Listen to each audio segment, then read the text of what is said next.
Before us lies Aaru village, the safe haven of the desert folk.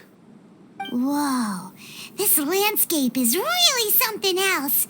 What a cool place! Let's go check it out!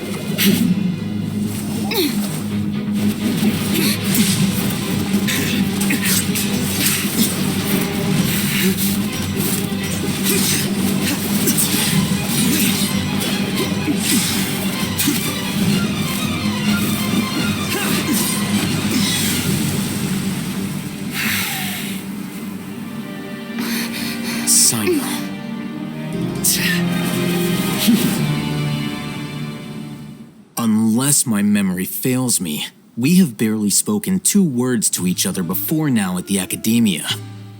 Would you care to enlighten me as to when and how I invited the General Mahamatra's wrath? Oh, Hatham, do not think you can escape my judgment just because you managed to escape my attack. Judgment? So that's how you'd characterize your actions here, is it? Or would elimination perhaps be a more accurate description? Had I used my full strength, not even this traveler would have been able to stop me. Though styled like an assassination, I sought only to ensure that my target would be unable to flee or resist. Standard practice for the Matra, as well you know. Seemed to me more like your own personal touch. Who is that, Al-Hatham? Did you call him General Mahamatra? Yes. General Mahamatra Sino, head of all the Matra at the Academia. He's a formidable hunter, and the ultimate nightmare for any who have committed academic crimes. You seem to have placed a lot of trust in Al-Hatham, to the point of blocking an attack for him. If I were you, I'd never choose to side with him. I wouldn't believe a single word that comes out of his mouth. I have been pursuing this scribe for a long time. I urge you, stand back and do not seek to defend him any longer. Otherwise, there will be consequences. Has Al-Hatham done something wrong? Hyman doesn't think he's as bad as you've made him out to be. I won't waste my breath explaining things. Al-Hatham, I saw it during our fight. Take it out. The divine knowledge capsule you're hiding on your person. Unless you want me to retrieve it for myself. Very perceptive of you. Nothing escapes a Matra's senses. Wait, the divine knowledge capsule? Didn't it fall into the Matra's hands in Port Ormos? No wonder you speak with such confidence, Sino. But I must admit, I'm very curious. What does this capsule mean to you? And why, as General Mahamatra of the Academia, are you all alone in the desert? As far as I'm aware, the other Matra have been speculating about your disappearance.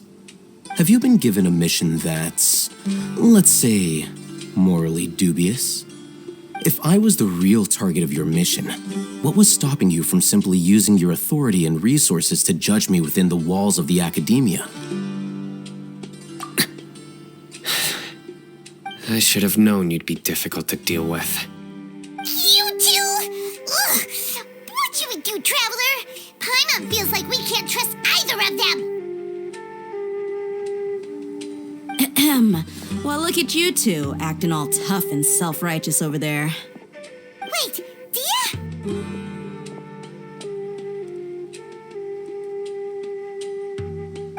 Finally, someone that we can trust! You gotta help us out here. Otherwise, these two are gonna start fighting again! Yeah, sure looks that way. 2 giants from the Academia duking it out once and for all. Not something you get to see every day, that's for sure. Listen, I know you academic types love to fill up your big brains with self-righteous morality and lord your empty rules and virtues over each other. But how dare you bring your petty disputes into the safe haven of Aaru Village? It seems like someone's gonna have to beat some sense into your thick skulls until you finally learn to respect these grounds.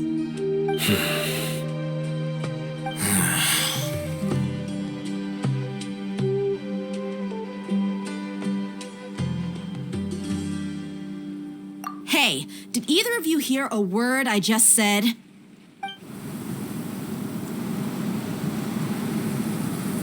Whoa, what's going on? The wind's so strong. Is this a sandstorm? Paimon's gonna get blown away. Another sandstorm? What's up with these recently? Hey! All of you, over here, quickly! We have to take cover! Someone's calling for us. Oh, this wind is too strong. Let's get over there. That sounded like Candace. Come on, you two. Jeez, are all of you academia folks such hard work? Move it! All right, stop yelling.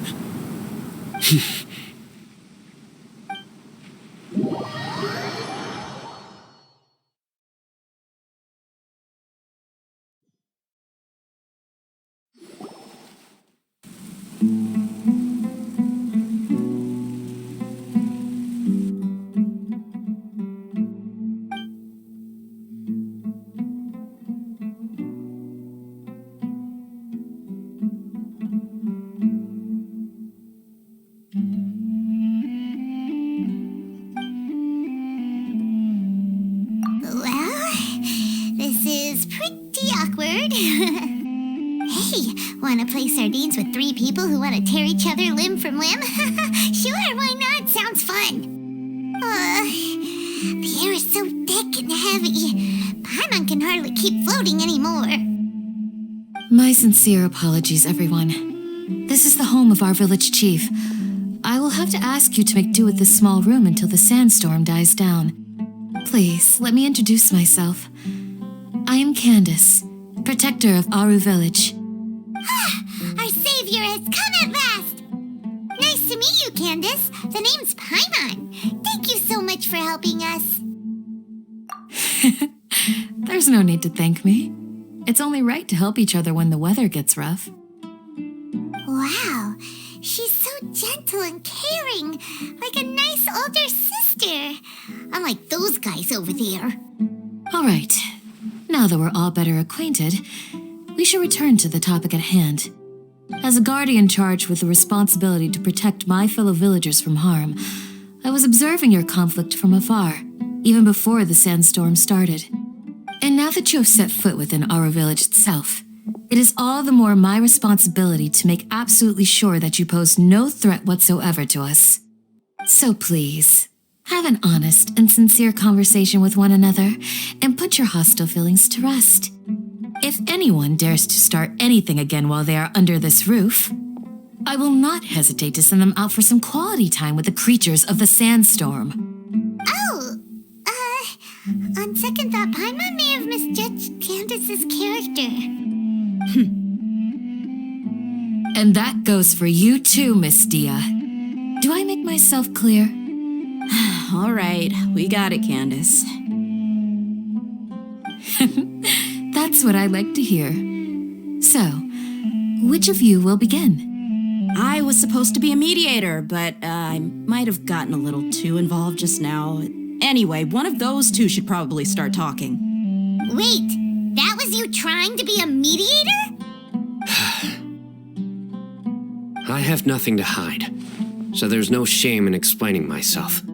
While Alhaitham wasn't wrong about the other Matra not knowing my whereabouts, it's not because I've been assigned a morally dubious mission. Rather, I've chosen to exile myself. Huh? Exile yourself? A little while ago, I discovered that there was data missing in the Academia's project planning and development files. What little they did report clearly did not match the project's actual progress. As General Mahamatra, I had the responsibility and authority to request an audit.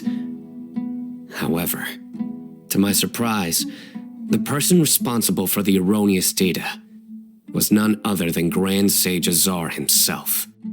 I tried to investigate the issue myself before submitting a formal audit request, but I soon found that all leads and potential pieces of incriminating evidence were carefully concealed from me. I began to realize that they were cautious of me from the very beginning. Unsurprisingly, the Grand Sage rejected my audit request as soon as the submission reached his desk. He even said to me, "The power of the General Mahamatra is granted by the sages. You have no right to judge us." So they really are up to no good.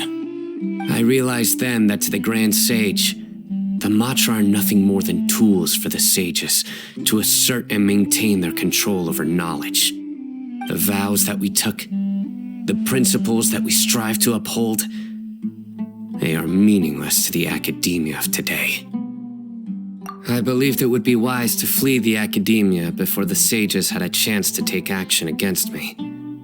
This way, they can no longer see nor predict my actions. I will never give up on this investigation. There's no need for someone else to give me power or authority. Once I find the truth, I will administer judgment by my own name. Sino seems to have the same goal as us. We're all investigating the sages. Plus, now that he's no longer the General Mahamatra, he somehow feels a lot less scary.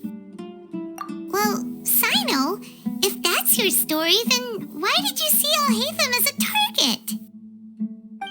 When I was investigating the matter in the academia, I overheard a conversation between Alhaitham and a sage.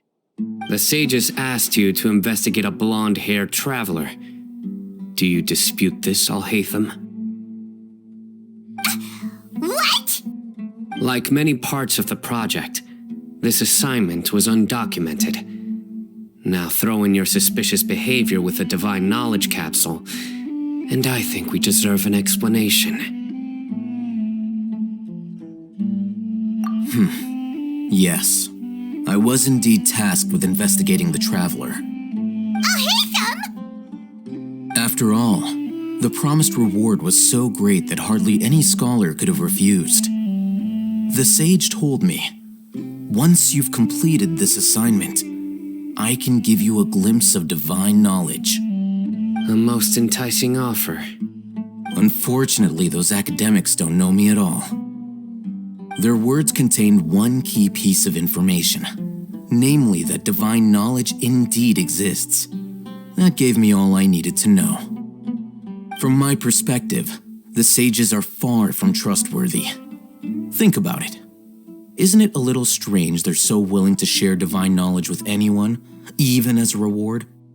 So, I began my own investigation following the lead of the divine knowledge capsule. In the end, I realized my wisdom in committing to this rather than collaborating with the sages. Had I been less guarded, I probably would have ended up like that Ain al-Ahmar mercenary, incapable of remaining sane for long enough to hold a conversation. You mean that the sages originally planned to dispose of you, using one of those capsules that drive people insane? I'd already given up on the assignment by then. I only told the academia I was waiting in Port Ormos for you to appear so they wouldn't suspect anything. So it came as quite a surprise when I encountered my erstwhile target while investigating the divine knowledge capsule. Criminals do love to talk about coincidences. Even though I ran into the traveler by chance, I had no intention of providing assistance to the academia. Also, you should remember, you were the ones who decided to follow me and strike up a conversation after I left that tavern. That's true. Alhaitham helped us out at Caravan Rebat as well. Maybe he's telling the truth. I'm willing to apologize if that's worth anything to you. I took the divine knowledge capsule behind your back because I judged its existence to be a significant risk. I felt that it would be best for no one to interact with it before it had been properly studied. After all, curiosity often proves to be the most dangerous thing in this land. You should be well aware, Scribe Al-Haytham, that curiosity can also lead you to danger and suspicion. Answer me this. Did the sages share any information about their project with you? Have I not made myself clear? You and I are both distrusted by the academia. Do you really think they would tell me anything?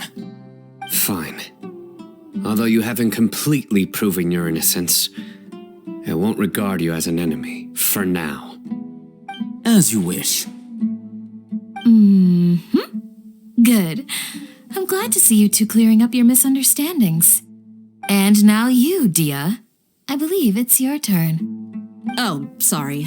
Whatever the boys were talking about must have been so boring that I spaced out. My situation is pretty straightforward. My employer, Dunyarzad of the Homayani family, is friends with the Traveler and is currently recovering from her illness at home. I had nothing going on, so I decided to return to Aaru village for a visit. I was actually looking forward to a pretty exciting time getting back together with everyone here. But then I saw these two random guys in the middle of a pointless argument. It ticked me off, and things went downhill from there. Is that all? Well, I will admit that definitely sounds like your style. In that case, welcome back, Dia. That's more like it. I missed you all so much, Candace.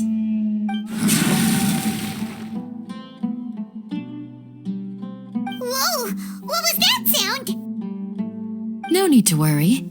Now that you're no longer at each other's throats, please make yourselves at home. I'll take a quick trip outside to clear out some of those creatures in the sandstorm. Creatures? In the sandstorm? Are you sure you don't want some backup? Fighting in a sandstorm is not for the faint-hearted. Anyone without extensive training in these conditions is at a disadvantage. You needn't worry. Yeah, just leave him to Candace. Don't worry, she's as tough as they come.